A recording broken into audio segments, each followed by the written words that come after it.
Bom, pessoal, na aula de hoje a gente vai estudar essencialmente começar o tratamento matemático do movimento de rotação. O que é um movimento de rotação nesse caso? Eu vou ter um corpo, ele vai estar se movendo com uma velocidade de translação V maiúsculo, como a gente vai ver, e além disso ele vai estar girando. Tá? Então, assim, ele vai estar fazendo alguma coisa como esse movimento aqui. Então, é um movimento coordenado de translação e ao mesmo tempo de rotação. Eu vou colocar um sistema de coordenadas fixo sobre o corpo, tá? E eu vou ter um sistema externo de coordenadas que vai ser fixo também. Ok. Então, o que eu tenho aqui? Eu tenho um sistema com N partículas. Cada uma das partículas tem uma massa m-alfa aqui, ó. Tá? Uma massa m-alfa.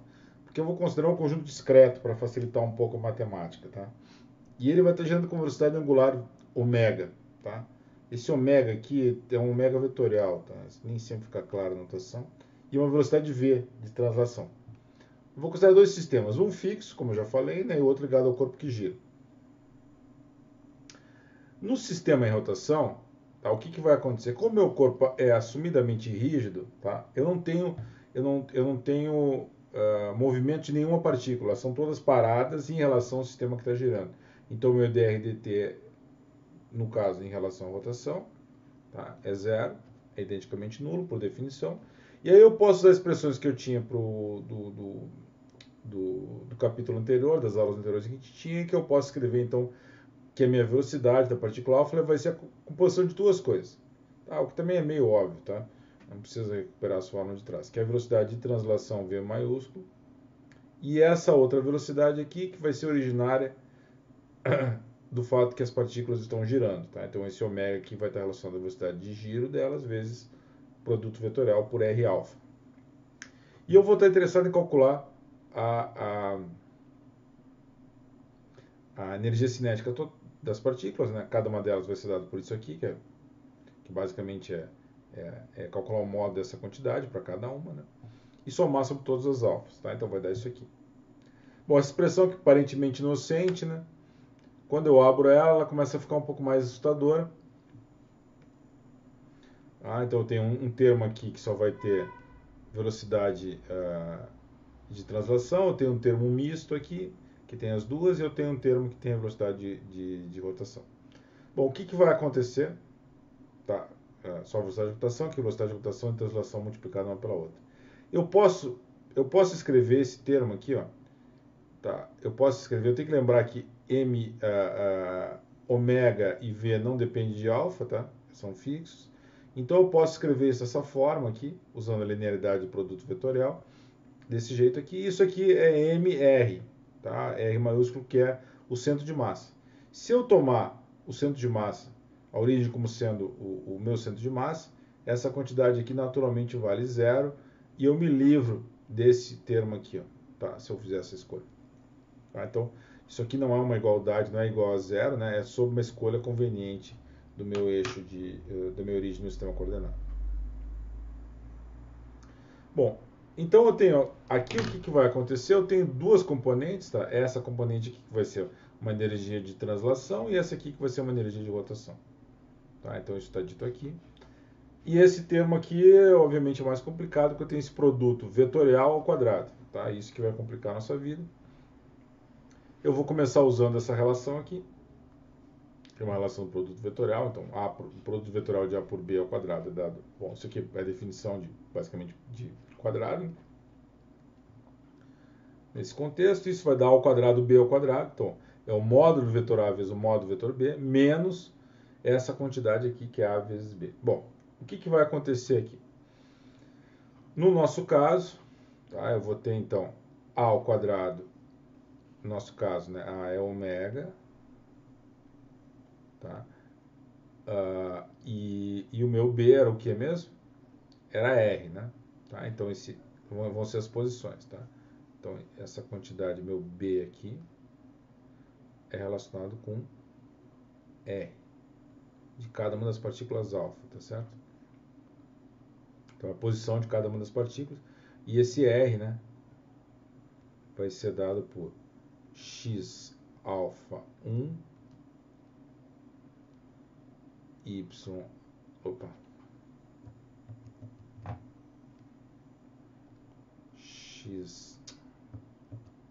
x alfa 2 e ainda finalmente x alfa 3, tá? Então eu estou somando aqui em K, que são as três dimensões, tá certo? Tá, aqui esse K é de 1 até 3, tá certo? Esse aqui também é de 1 até 3, tá? E eu ainda tenho o somatório em alfa, que é de 1 até n, tá certo? Onde n é o número de partículas. Então, basicamente aquilo ali que eu tenho antes, né? E aí o que acontece? Eu tenho ômega i e ômega j aqui. E aí eu queria de alguma maneira escrever esse termo aqui com uma cara desse aqui, porque eles são parecidos, só que um tem um x ao quadrado alfa aqui e o outro tem um ômega i. Então o que eu vou fazer? Eu vou fazer o seguinte, eu vou usar uma mutreta aqui, tá? Eu vou botar esse delta de j, né? Lembrando que delta de j é 1, tá certo? Se for igual a j e 0 nos demais casos. Então o que eu vou fazer? Eu vou transformar esse somatório aqui, ó, que era só em i, um somatório em j, tá? E eu vou somar agora sobre todos os casos, só que os casos que eu estou somando a mais aqui são todos zero, tá certo? Não, sim, eu não, essas duas é uma identidade, mas é uma coisa meio burra porque eu estou somando termos a mais aqui simplesmente, tá? Simplesmente estou somando termos a mais. Qual é a vantagem disso? É que agora, antes aqui eu tinha um somatório em I, aqui eu tinha um somatório em I e outro em J. Agora eu tenho um único somatório em J. E eu consigo agrupar esses dois termos, tá? Dessa forma aqui. Ômega i j, delta i j, menos ômega i j. Só que o que vai acontecer? Esse termo aqui é o mesmo sempre, tá? Enquanto que aqui eu tenho que considerar os demais.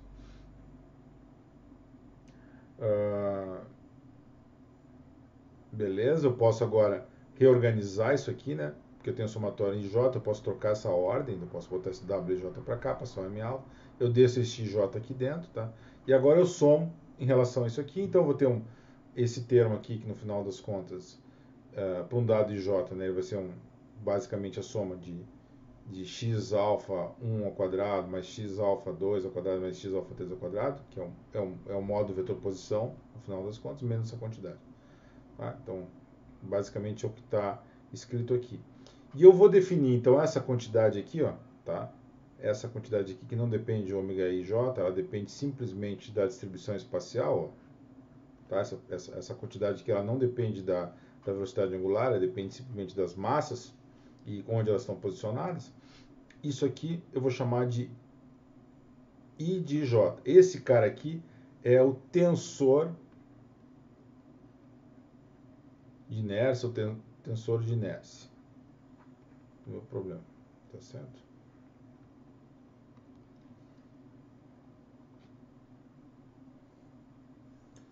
E agora essa expressão aqui, bem que forçando a barra, né?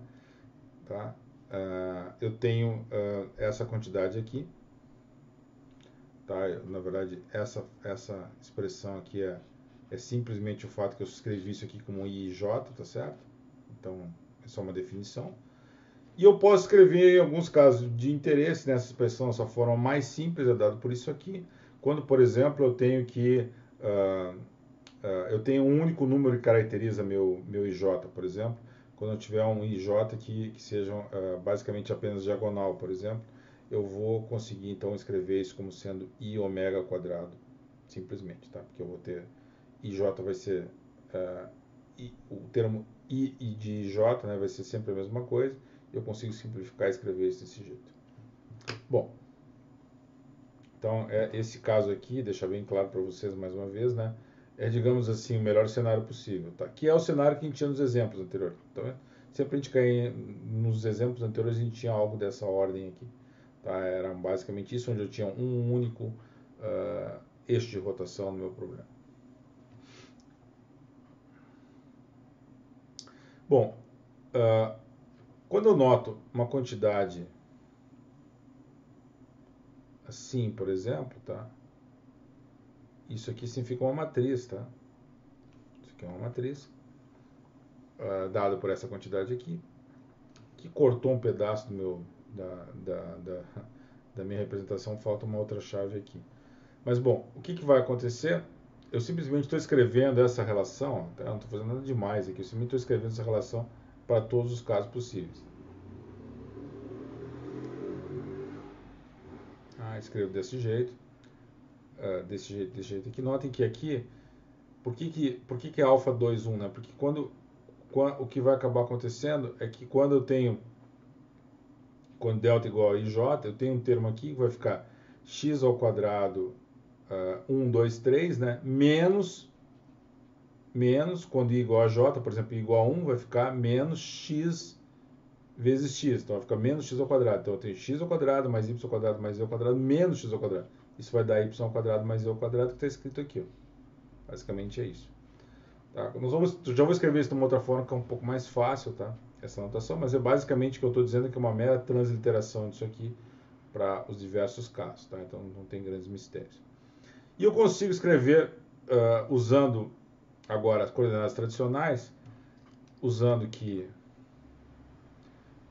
y, z, né, que é um pouco mais fácil de ver, e usando também o fato que x alfa ao quadrado mais y alfa ao quadrado mais z alfa ao quadrado é igual a r alfa ao quadrado, tá?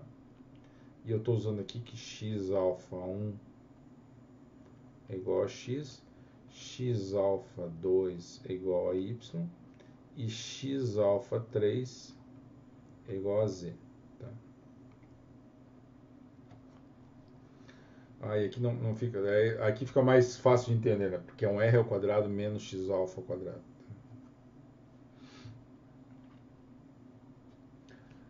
Beleza, então eu tenho então aqui o que acontece. Esse cara, são 9 termos, tá? 1, 2, 3, 4, 5, 6, 7, 8, 9. Só que esse aqui vai ser igual a esse, tá? Porque é só trocar a ordem. Esse aqui vai ser igual a esse aqui vai ser igual a esse. Então, eu tenho 1, 2, 3 termos independentes, mais esses termos independentes aqui. Então, eu tenho ao total 6 coisas independentes, tá? As outras são dedutíveis uma das outras. Em alguns casos que eu tenho simetria, né? Como a gente vai ver, eu posso ter mais igualdades aqui nesse tensor. Tá? Ele é um tensor porque se eu mudar o meu sistema de coordenadas, ele muda, tá certo? Esse tensor aqui depende da minha definição dos meus eixos. Tá? Se eu mudar a definição dos eixos, muda esse cara. Então ele é um tensor, ele tem que se transformar sob transformação de coordenadas. Tá? Quando as coordenadas mudam, ele muda. No caso contínuo, eu não vou demonstrar aqui, não carece de demonstração, né? Porque na verdade eu vou simplesmente transformar em somatórios integrais, né? E vou usar o ρr/dv aqui como equivalente à massa localizada, tá? E vai ficar exatamente igual a essa expressão que a gente vai usar, claro, porque qualquer coisa, né? Em geral tem uma distribuição contínua, muito mais fácil de tratar. Bom, nós vamos calcular aqui um exemplo. Tá? Esse exemplo é um tensor de inércia de um cubo com densidade ρ, massa m lado B. E o que acontece? Né? Vamos lá, vamos pegar a definição. O I11 é ρ dx3 dx2, tá? Então aqui, ó. Tá? Porque eu tenho que considerar o fato de que eu tenho a minha massa aqui, né? Eu tenho que calcular dx3, dx1. E quando eu estou exatamente dx2, eu vou ter que tirar a parte em x, tá? Por causa dessa componente aqui, desse delta e j aqui. Então, quando eu estou em x, eu retiro isso. Então, o x1 ao quadrado vai desaparecer, né? Porque fica x1 ao quadrado mais x2 ao quadrado menos 3 menos x1 ao quadrado.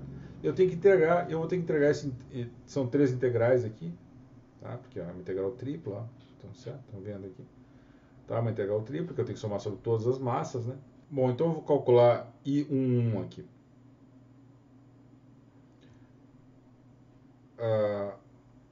Vamos lá. Vamos deixar a primeira integral do jeito que está, né? Essa segunda vamos deixar do jeito que está também.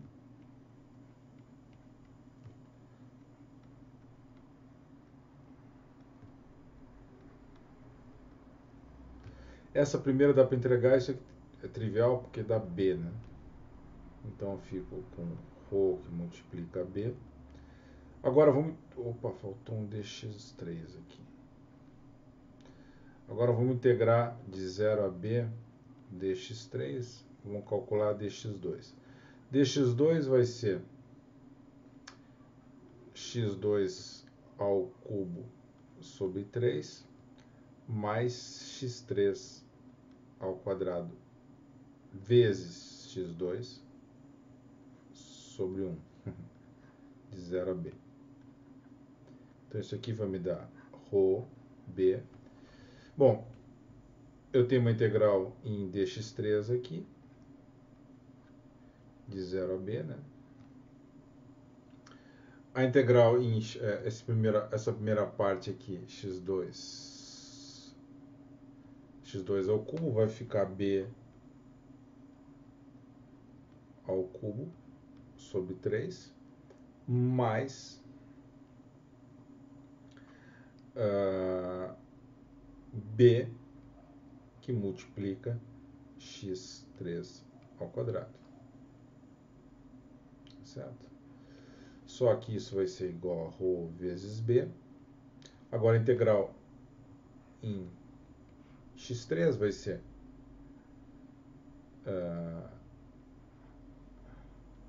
b3 sobre 3 vezes x3 mais b vezes x3 ao cubo sobre 3.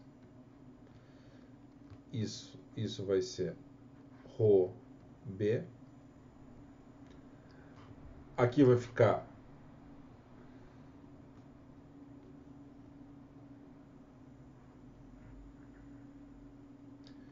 b na quarta sobre 3, né? Mais b na quarta sobre 3. Isso tudo vai ficar ρ b na quinta, como são os dois termos são iguais, né? Vezes 2 ao cubo. Ρ vezes b ao cubo é igual a massa. Tá? Então isso aqui implica que I1 vai ser igual a 2/3 de b ao quadrado vezes m. Aí está demonstrado. Se eu fizer I12, vai ficar menos ρ x1 dx1, x2 dx2, x3 dx3, tá certo?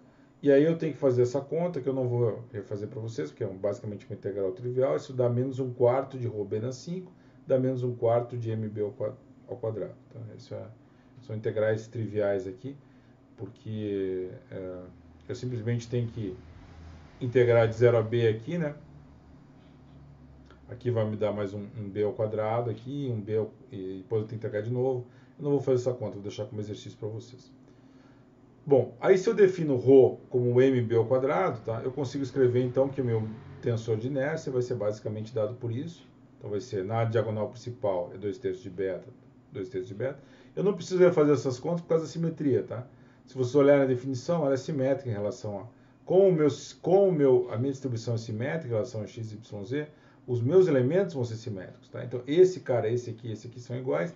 Esses daqui também vão ser iguais devido à simetria do meu problema, tá? Então, por isso que eu escrevo dessa forma, eu consigo então calcular o momento de inércia para um cubo. Tá? Então aqui já dá para ver que, por exemplo, tratar a rotação de um cubo já não é uma tarefa tão simples assim. Bom, é basicamente isso que a gente tem para a aula de hoje.